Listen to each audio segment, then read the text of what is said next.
Shalom everyone. सभी को shalom. Welcome to your hour of miracle. चमत्कार की घड़ी में आपका स्वागत है। Today we will be focusing on Hosea chapter 14. और आज हम होशे के 14 अध्याय से देखेंगे। The topic is और आज का विषय है restoration has already begun. कि आपकी पुनर्स्थापना की शुरुआत हो गई है। And I firmly believe as you are looking at this video, और आज मुझे पूरा विश्वास है कि जब आप इस वीडियो को देख रहे हैं God has started your restoration. कि परमेश्वर ने आपकी पुनर्स्थापना को शुरू कर दिया है। Whatever you have lost आपने जो भी खोया है in the matters of finances, आर्थिक स्थिति में, relationships, आपके रिश्तों में, anything, हर एक बात, God has started the restoration process. परमेश्वर ने आपके जीवन में एक पुनर्स्थापना को शुरू कर दिया है। Chapter 14 is a wonderful chapter. और 14 अध्याय बहुत ही ज्यादा खूबसूरत अध्याय है। The end is very sweet. और जो उसका अंत है वो बहुत ही ज्यादा मीठा है। Till now we have heard about the judgment, और अभी तक तो हमने परमेश्वर के न्याय के बारे में सुना है, the wrath and the anger of God. परमेश्वर के गुस्से के बारे में, क्रोध के बारे में। But this chapter 14 लेकिन ये 14 अध्याय ends with a wonderful restoration. एक सुंदर तरीके की पुनर्स्थापना के साथ अंत होता है। Oh, no matter how your beginning was, फर्क नहीं पड़ता कि आपकी शुरुआत कैसी हुई थी, but your end will be glorious. लेकिन आपका अंत तो खूबसूरत होगा। Your end will be filled with testimonies and miracles. आपका अंत तो परमेश्वर की अनेक अनेक महानताएं और साक्षियों से भरा होगा, Because God holds your future क्योंकि परमेश्वर के हाथों में आपका भविष्य है and God doesn't change. और परमेश्वर बदलता नहीं है। As we have seen in this book, और जैसे हमने इस पुस्तक में देखा है again and again we see sin and unfaithfulness. कि हम देख सकते हैं कि इस पुस्तक में बार बार लोगों ने पाप किया है, वे परमेश्वर के साथ अविश्वासु थे And hence God was angry. और इस कारण से परमेश्वर उनसे गुस्सा था। So we might think that in the chapter 14, God can pronounce a judgment. और हमें ऐसा लगना चाहिए कि 14 अध्याय में तो शायद परमेश्वर का न्याय होगा, But this is a different chapter. लेकिन ये तो बहुत ही अलग अध्याय है। We see God's mercy in this chapter. हम परमेश्वर की दया को इस अध्याय में देख सकते हैं। A mighty man of God.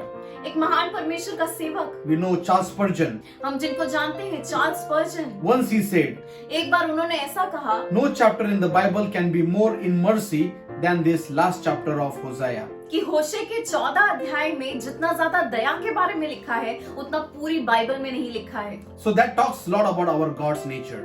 और यहाँ पर हम परमेश्वर के स्वरूप को देख सकते हैं That God is a merciful God. कि हमारा परमेश्वर दयालु परमेश्वर His है। anger is for a moment, उसका गुस्सा तो क्षण भर के लिए है, but His loving kindness is all over the generations. लेकिन उसकी जो दया और अनुग्रह है वो तो वंशों वंशों के लिए है। So brothers and sisters, get ready for His mercy to be poured out on your life. तो भाई बहन तैयार हो जाइए, क्योंकि परमेश्वर अपनी दया को, अपने अनुग्रह को आपके ऊपर उंडेलना चाहता है। Today you are a backslider, और आज शायद आप परमेश्वर से दूर चले गए हैं, but your time of restoration is starting today. लेकिन आज से आपके जीवन की पुनर्स्थापना शुरू होने वाली है। God is going to restore everything that you have lost. और परमेश्वर आपके जीवन में हर एक बात जो आपने खोई है उसकी पुनर्स्थापना करना चाहता है। His love is more powerful than His judgment. और उसकी न्याय से ज्यादा उसका प्रेम सामर्थ्य है। Hosea chapter 14 is divided into many sections. और होशे के 14 अध्याय को अनेक भागों में विभाजित किया गया है। Verse 1 to 3. 1 से 3 वचन, It talks about repentance of Israel and God's response. और यहाँ पर इजराइल के पश्चाताप के विषय में और परमेश्वर की प्रतिक्रिया के विषय में बताया गया है। Finally, the people of Israel, that is God's people, are repenting.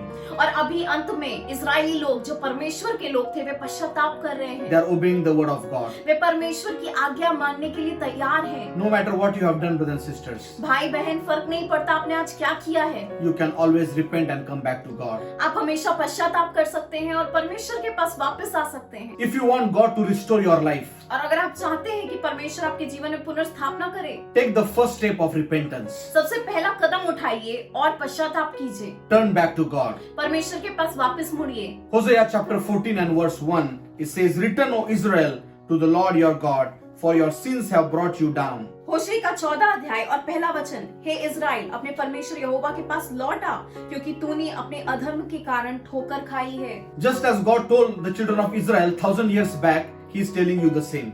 और जैसे परमेश्वर ने होशे के समय में 1000 साल पहले इजराइलियों से बात की, वैसे आज वो आपसे बात कर रहा है। He's telling you, return back to me.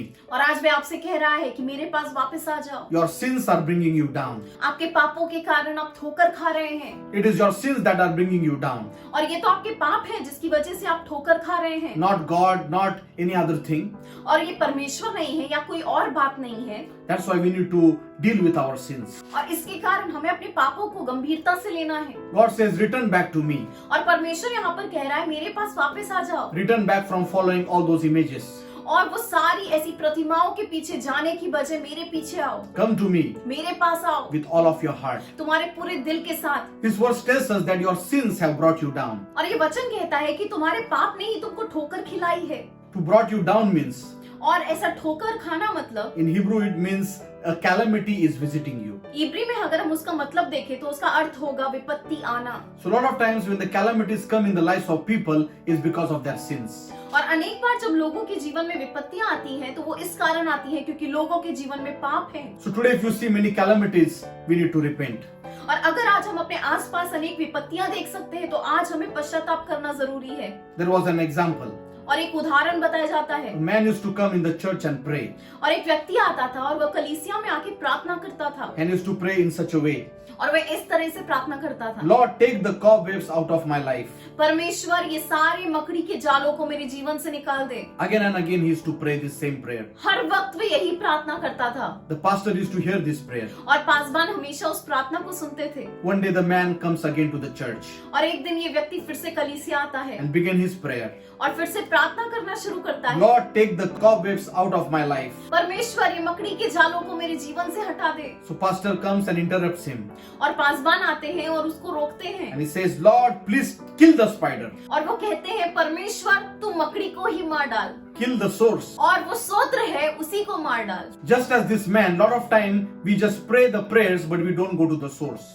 और इस व्यक्ति के जैसे हम अनेक बार प्रार्थना तो करते हैं लेकिन हम सोत्र के पास नहीं जाते। We need to go to the root of the problem. और आज हमारी जो भी समस्या है हमें उसकी जड़ तक जाना है। Rather than asking forgiveness from God, और आज परमेश्वर से माफी मांगने की बजाय go to the source of that temptation. और आज जिस बातों की वजह से आप परीक्षा में पढ़ते हैं उन बातों के पास जाइए। Get rid of those things और आज वो सारी बातों से छुटकारा पाइए। and you will not sin again. और आप फिर से पाप में नहीं गिरेंगे। In this verse we see that God calls them by their name. और यहाँ पर इस वचन में हम देख सकते हैं कि परमेश्वर उनको उनके नाम के द्वारा बुला रहा So है। this is a personal invitation. और ये व्यक्तिगत तरीके का एक न्योता है। Brother and sister, God knows your name. और भाई और बहन परमेश्वर आपके नाम को जानता है। God knows you intimately. और परमेश्वर आपको नजदीकी तरीके से जानता है। Exodus chapter 33 and verse 12. Yet you have said, I know you by name, and you have also found grace in my sight. निर्गमन का 33 अध्याय 12 वचन। तो भी तूने मुझसे कहा है कि तेरा नाम मेरे चित्त में बसा है और तुझ पर मेरे अनुग्रह की दृष्टि है। Here God is assuring Moses और यहाँ पर परमेश्वर मूसा को एक भरोसा दिला रहा है that I know you by your name कि मैं तुमको तुम्हारे नाम से जानता हूँ and my favor is on your life. और मेरा अनुग्रह तुम्हारे जीवन के ऊपर है। In another translation it says, एक और अगर हम ट्रांसलेशन में देखें the word favor, और अगर वहाँ पर अनुग्रह शब्द को देखें, it says, Moses, you are very special to me. परमेश्वर कहना चाहता है मूसा तुम मेरे लिए बहुत ही ज्यादा महत्वपूर्ण हो। Today God is speaking to you the same thing. और आज परमेश्वर वैसा ही आपको कह रहा है। Now you have not received any special things, और शायद आज तक आपने कुछ भी कीमती बातों को पाया नहीं होगा, but in Jesus' name, लेकिन आज यीशु मसीह के नाम में many special things are going to take place in your life. आज अनेक कीमती बातें आज आपके जीवन में होने वाली हैं। You will be surprised आप सच में अचंभित हो जाएंगे because God knows you by your name. क्योंकि परमेश्वर आपको आपके नाम से जानता है। Isaiah chapter 43 and verse 1. But now, O Jacob, listen to the Lord who created you. O Israel, the one who formed you says, do not be afraid, for I have ransomed you. I have called you by name. You are mine. यशाया का 43 अध्याय और पहला वचन। हे Israel तेरे रचने वाला और हे याकूब तेरा सृजनहार यहोवा अब ये कहता है, डर मत क्योंकि मैंने तुझे छुड़ा लिया है, मैंने तुझे नाम लेकर बुलाया है, तू मेरा ही है। According to this verse, और आज इस वचन के अनुसार pay attention to the voice of God. आज परमेश्वर की वाणी के ऊपर ध्यान दीजिए। That voice is telling you और आज भी वाणी आपको कह रही है that I know you by your name. कि मैं तुमको तुम्हारे नाम से जानता हूँ। You don't have to be afraid तुमको डरने की जरूरत नहीं है। because I know you personally.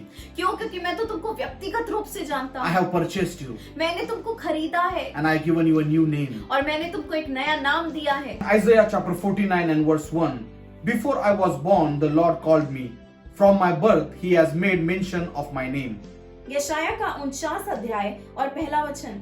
यहोवा ने मुझे गर्भ से ही बुलाया, जब मैं माता के पेट में था तभी से उसने मेरा नाम बताया। This verse encourages us और ये वचन हमें उत्तेजन देता है that you are not an accident. कि आप एक इत्तेफाक नहीं है। God has thought about you परमेश्वर ने आपके बारे में सोचा है even before your birth, आपके जन्मने के पहले, and He has planned for your life. और आज उसके पास आपके लिए योजना है। So ask God to reveal His plan for your life. और आज परमेश्वर से पूछिए कि आखिर कौन सी योजनाएं हैं आपके लिए। John chapter 10 and verse 3 says, He calls His own sheep by name and leads them out. यूहन्ना का 10वां अध्याय और 3रा वचन, और वह अपनी भेड़ों को नाम लेकर बुलाता है और बाहर ले जाता है। God naming us signifies certain things. और परमेश्वर जब हमें नाम दे रहा है, ये कुछ बातों को दर्शाता है। First thing, पहली बात He knows us intimately. कि वह हमें व्यक्तिगत रूप से जानता है, As we see in the book of Genesis, जैसे हम उत्पत्ति की पुस्तक में देख सकते हैं। Adam gave name to all the animals. और आदम ने सभी जानवरों को नाम दिया है। In New Testament, नए नियम में we see that the second Adam, Jesus Christ, also gave name to His disciples. कि यीशु मसीह जो दूसरा आदम था, उसने भी अपने शिष्यों को एक नया नाम दिया है। Second thing, it signifies His relationship with us. दूसरी बात, ये उसके रिश्ते को हमारे साथ दर्शाता है। Now we can call Him Abba Father. और अब हम उसे अब्बा पिता कह सकते हैं। Third thing, तीसरी बात, His responsibility for us. ये दिखाता है उसकी हमारी तरफ जो जिम्मेदारी है। Jesus named Peter. यीशु ने पतरस को एक नाम दिया है, Jesus told Peter, और यीशु ने पतरस को कहा Upon this rock I will build my church. कि इस चट्टान के ऊपर मैं अपनी कलीसिया को रचूंगा। Since God has given you a new name, और आज जब परमेश्वर ने आपको एक नया नाम दिया है, it also shows your responsibility. और उस नाम के द्वारा आपकी एक जिम्मेदारी पता चलती है। Hosea chapter 14 and verse 2. Take words with you and return to the Lord. होशे का 14 अध्याय और 2रा वचन, अपने साथ शब्द लो और परमेश्वर की तरफ फिरो। So it says that take words with you.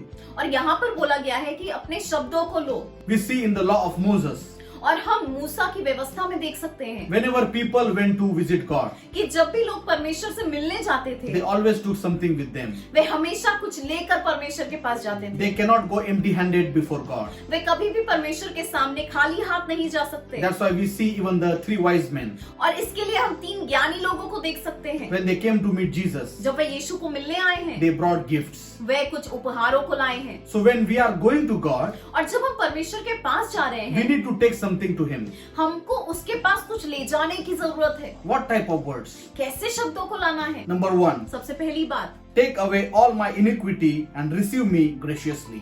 कि आपको कहना है परमेश्वर मुझसे सारे पापों को निकाल दे और मुझे तू अपना ले। Knowingly, unknowingly we have sinned. और जाने में अनजाने में हम पाप करते हैं। When we come before God, और जब हम परमेश्वर के सामने आते we हैं, need to be honest. हमें सच्चाई से आना है। Tell God, take away all my iniquity. परमेश्वर से कहिए, परमेश्वर मेरे सारे पापों से मुझे छुटकारा दिला दे। Secondly, दूसरी बात, tell Him that we will offer all the sacrifice of our praise. कि उसको कहिए कि परमेश्वर हम तेरे सामने स्तुति रूपी बलिदान चढ़ाना चाहते हैं। It says sacrifice of praise. यहाँ पर बोला गया है स्तुति रूपी बलिदान, It is going to cost you something. और शायद इसकी आपको कुछ कीमत चुकानी It पड़ेगी, will cost your time. और शायद आपको कुछ समय बिताना पड़ेगा। Third thing, when you come before God, तीसरी बात, जब आप परमेश्वर के सामने आते हैं, tell Him that only He can save us. उसे कहिए कि सिर्फ परमेश्वर आप ही मुझे बचा सकते हैं। Here the people of Israel are saying to God, और यहाँ पर इजरायली लोग परमेश्वर से कह रहे हैं Assyria and Egypt will not save us, कि अशूरी और मिस्र के लोग हमें नहीं बचा but सकते, only our God will save us. लेकिन हमारा परमेश्वर सिर्फ हमें बचा सकता है। Fourth thing, for in you fatherless will find mercy. और चौथी बात कि परमेश्वर में तो अनाथ भी दया पाते हैं। So here the condition of Israel is compared to an orphan और यहाँ पर इजराइल की स्थिति को एक अनाथ से उसकी तुलना की गई है। because they have gone away from God. क्यों? क्योंकि वे परमेश्वर से दूर चले गए हैं। Brothers and sisters, today we have Heavenly Father as our Father. और आज स्वर्गीय पिता हमारा पिता है। The second part of chapter 14 is और 14 अध्याय का दूसरा भाग God's promise of restoration. परमेश्वर का वादा पुनर्स्थापना के विषय It में, is found in verse 4 to 7. और उसको हम 4 से 7वें वचन में पा सकते हैं। Here God is saying that I will restore you. और यहाँ पर परमेश्वर उन्हें कह रहा है कि मैं तुम्हें पुनर्स्थापित करूंगा। First thing, पहली बात, I will heal your backsliding. मैं तुम्हारे पीछे जाने के रवैये को चंगा करूंगा। The meaning of backsliding is voluntary or willful turning away from God. और पीछे जाना या परमेश्वर से दूर जाने का अगर हम मतलब देखें तो इसका अर्थ होगा स्व इच्छा से हम परमेश्वर से दूर जाएंगे। It is rebellion against God. और ये तो परमेश्वर के विरुद्ध जाने जैसा है। Brother and sister, God knows that we have flesh. और परमेश्वर जानता है कि हम देह में हैं And that's why a lot of time we turn to sin. और इसकी वजह से अनेक बार हम पाप में गिर जाते हैं God understand our weak nature. और परमेश्वर हमारे इस निर्बल ऐसे भावनाओं को जानता है God is not looking at us as criminals, और परमेश्वर हमारी तरफ आरोपी के रूप में नहीं but देखता He's looking at us as patients who need help, और परमेश्वर जब हमें देखता है तो वो बीमारों को देखता है जिनको वो चंगा कर सकता है, who needs healing. जिनको चंगाई की जरूरत है। Here God says, I will, और यहाँ पर परमेश्वर कहता है मैं करूंगा, not I might. और वो ऐसा नहीं कहता मैं शायद करूंगा। So this is an assurance और यहाँ पर एक भरोसा देखा जा that सकता I है will heal you. कि मैं तुम्हें चंगा करूंगा। The word heal in Hebrew is Rapha. और अगर हम इब्री में चंगा करने का शब्द देखें तो राफा शब्द इस्तेमाल हुआ है The meaning of word Rapha is और राफा का जो अर्थ है physician or to cure, to make whole, to repair. कि एक ऐसा वैद्य जो चंगा करता है, जो बीमारी निकालता है, पूरी तरीके से स्वस्थ करता है। So today if your life is broken, और अगर आज शायद आपका जीवन टूटा हुआ है, your Rapha is going to repair it. आपका राफा आपको पूरी तरीके से चंगाई देना चाहता है, He's going to make you whole. वो आपको पूरी तरीके से स्वस्थ बनाना चाहता है। Maybe you are physically sick. और शायद आप शारीरिक रूप से बीमार होंगे, Your Rapha is telling you, I will heal you. आपका राफा कह रहा है कि मैं तुम्हें चंगा करूंगा। We see in the Bible forgiveness and healing goes hand in hand. और अगर हम वचन में देखें तो माफ करना और चंगाई प्राप्त करना दोनों ही साथ में बातें की गई हैं। Especially in Psalms 103 and verse 3, who forgives all your sins and who heals all your diseases. विशेष रूप से भजन संहिता का 103 अध्याय और 3रा वचन, जो तुम्हारे सारे पापों को माफ करता है और वो तुम्हारे सारे रोगों को चंगा करता है। So if you ask forgiveness from God, और अगर आज आप परमेश्वर से माफी मांगेंगे, He will forgive you वह आपको माफ करेगा and He will heal all your diseases. और वह आपकी सारे रोगों को चंगा करेगा। Second thing, दूसरी बात, God says, I will love them freely. परमेश्वर कहता है कि मैं उनको पूरी तरीके से प्रेम करूंगा There will be no limit. और उसकी कोई सीमा नहीं होगी। Third thing in the restoration process is, for my anger is turned away from Him. तीसरी बात कि मेरा गुस्सा उनसे खत्म हो गया है। God is saying that I was angry at you, और परमेश्वर यहाँ पर कह रहा है कि मैं तुमसे गुस्सा था, but my anger is turned away. लेकिन अभी मेरा गुस्सा तुम्हारे ऊपर खत्म हो गया है। Some of you are thinking, और आज कुछ लोग सोच रहे हैं because of your past sins और आपके पुराने पापों के and कारण mistakes, और आपकी गलतियों के your कारण, addictions, आपकी बुरी आदतों की वजह से God is angry at you. परमेश्वर आपसे गुस्सा है। Yes, He was angry at you, हाँ, वह आपसे गुस्सा था, but now because of restoration process, लेकिन अब वो पुनर्स्थापना की प्रतिक्रिया की वजह से God says my anger is turned away from you. वह कहता है कि अभी मेरा गुस्सा तुम्हारे ऊपर खत्म हो गया है। So you might ask, what is restored when I turn back to God? और आप मुझे पूछेंगे जब मैं परमेश्वर के पास वापस जाऊंगा तो किन बातों की पुनर्स्थापना होगी। The first thing that is restored is your growth. सबसे पहली बात कि आपकी बढ़ोतरी की पुनर्स्थापना होगी। God says that He shall grow. और परमेश्वर कहता है वो बढ़ेगा, Just like a plant, He will grow. और जैसा एक पौधा बढ़ता है वैसे वह भी बढ़ेगा। Whatever hindrances were affecting your growth are going to be broken now. और हर एक बातें जो आपकी बढ़ोतरी में रुकावट बन रही थी वो सारी रुकावटें आज निकलने वाली हैं। You are growing into maturity. और आज आप परिपक्वता में बढ़ने वाले हैं। Second thing, your beauty will be restored. दूसरी बात, आपकी खूबसूरती की पुनर्स्थापना होने वाली है। Instead of all the ugliness, God is restoring your beauty.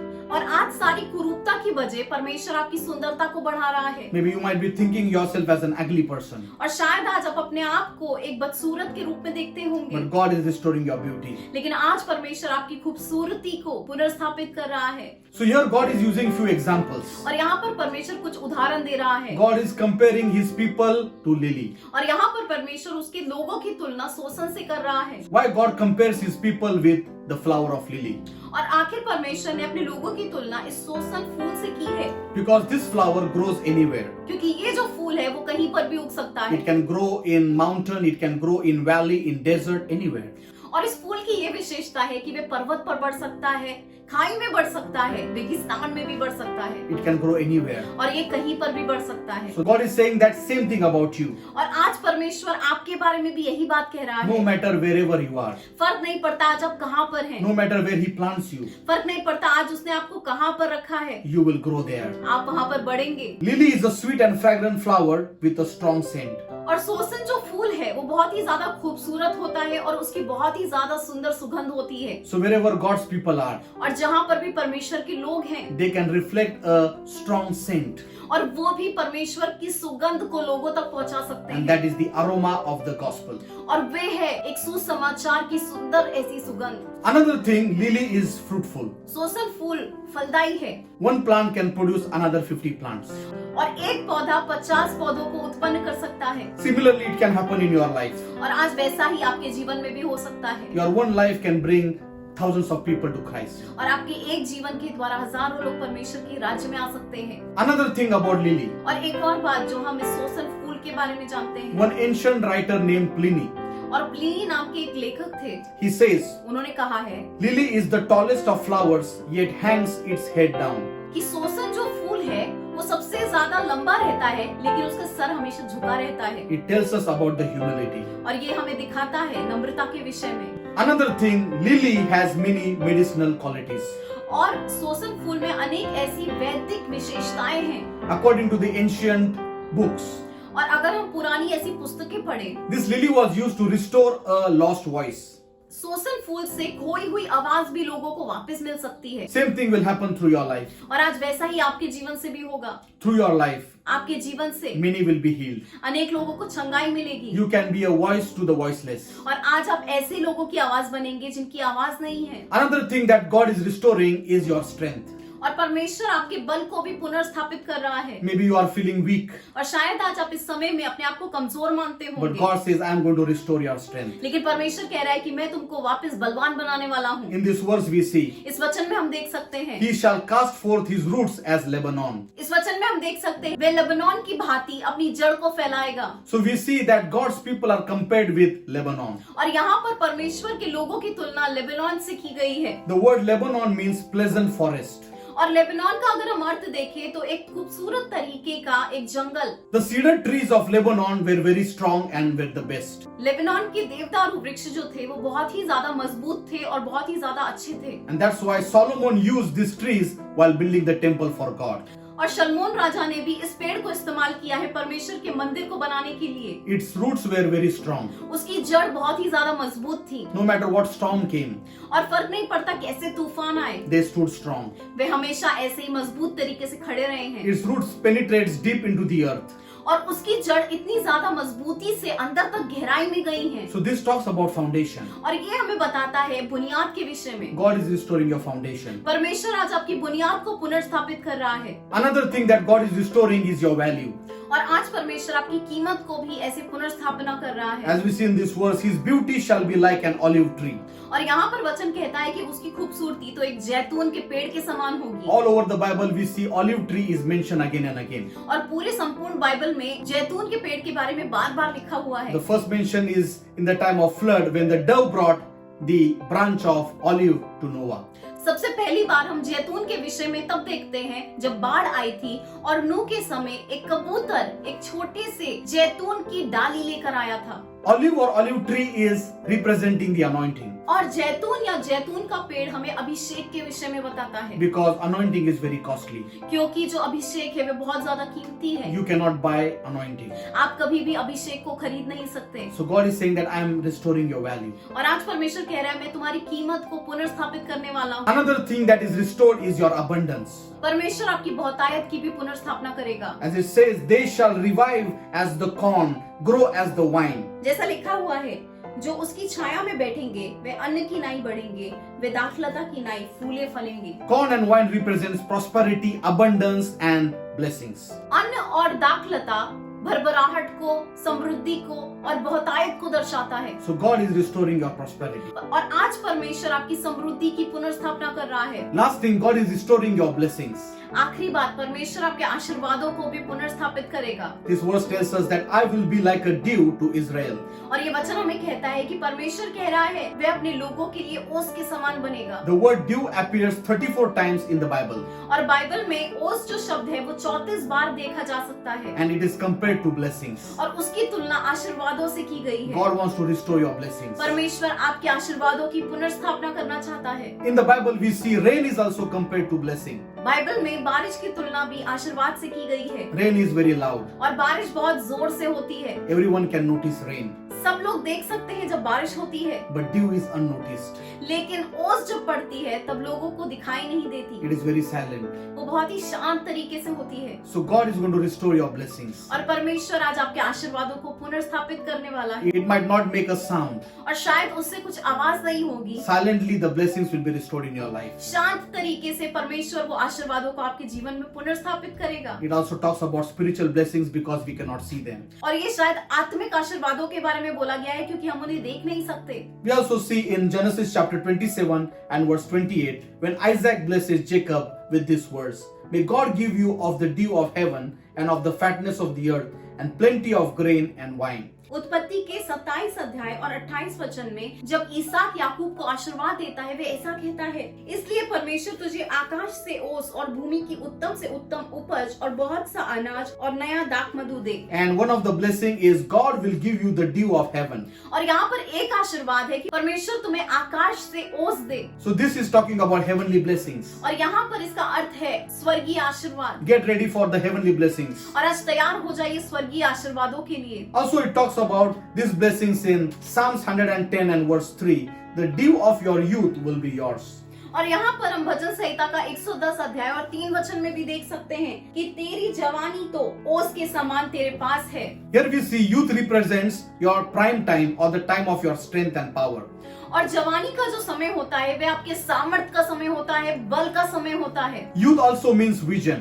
और जवानी का अर्थ होता है एक दर्शन होना, Because Bible says that the young people will see visions. क्योंकि वचन ऐसा कहता है कि जवान लोग दर्शन पाएंगे। Dew also represents freshness. ओस ताजेपन को दर्शाता So है। God is restoring the freshness in your life. और आज परमेश्वर आपके जीवन में ताजेपन को पुनर्स्थापित कर रहा है। All those old and stale things will go away. और वो सारी पुरानी और बासी बातें वे आपके जीवन से निकालने वाला है। There is a freshness coming over your life. और परमेश्वर आपके जीवन में एक ताजापन लाने वाला है। So I pray that the heavenly blessings will be restored in your life. और आज मैं प्रार्थना करता हूँ कि वो स्वर्गीय आशीर्वाद आज आपके जीवन में वापस आने पाए। So be encouraged. तो आज उत्तेजित हो जाइए। This is an exciting time. और ये एक रोमांचक समय है। Because this is a time of restoration. क्यों? क्योंकि ये तो पुनर्स्थापना का समय है। God is loving God. परमेश्वर प्रेमी परमेश्वर है। He is accepting you. और आज वे आपको स्वीकार रहा है। Go back to Him. आज उसके पास वापस जाइए। God bless you. परमेश्वर आपको आशीर्वादित करे। Let's pray. प्रार्थना करेंगे। Heavenly Father, in the name of Jesus, स्वर्गीय पिता यीशु मसीह के नाम में, dear Holy Spirit, in your presence, पवित्र आत्मा आपकी उपस्थिति में, thank you for being with us till Hosea chapter 14. धन्यवाद कि होशे के 14 अध्याय तक आप हमारे साथ थे। Thank you for speaking to us, धन्यवाद हमसे बातें करने के लिए, encouraging us, हमें उत्तेजित करने के लिए, comforting us, हमको सांत्वना देने के and लिए, above all, restoring us. और सबसे ज्यादा हमें पुनर्स्थापित करने के लिए। As you are restoring your people's finances, और आज जब आप उनके पैसों की पुनर्स्थापना कर रहे हैं, their health, उनके परमेश्वर सेहत की पुनर्स्थापना कर their रहे हैं, spiritual blessings, और उनकी आत्मिक ऐसी बातों की पुनर्स्थापना कर रहे I हैं, pray you open heaven, O God, मैं प्रार्थना करता हूँ कि आप आज स्वर्ग को खोलिए and pour out your mighty blessings. और आज आपके महान आशीर्वादों को उनके ऊपर उंडेलिए। Let your people be not ashamed. और आज आपके लोग शर्मिंदा ना होने If पाए। anybody is sick today, और अगर आज कोई बीमार है, restore their health. आज उनको चंगा कर दीजिए, You will be glorified. आपको महिमा मिलने पाए। In Jesus' name we pray. यीशु मसीह के नाम में Amen. आमीन। God bless you. परमेश्वर आपको आशीर्वादित करे।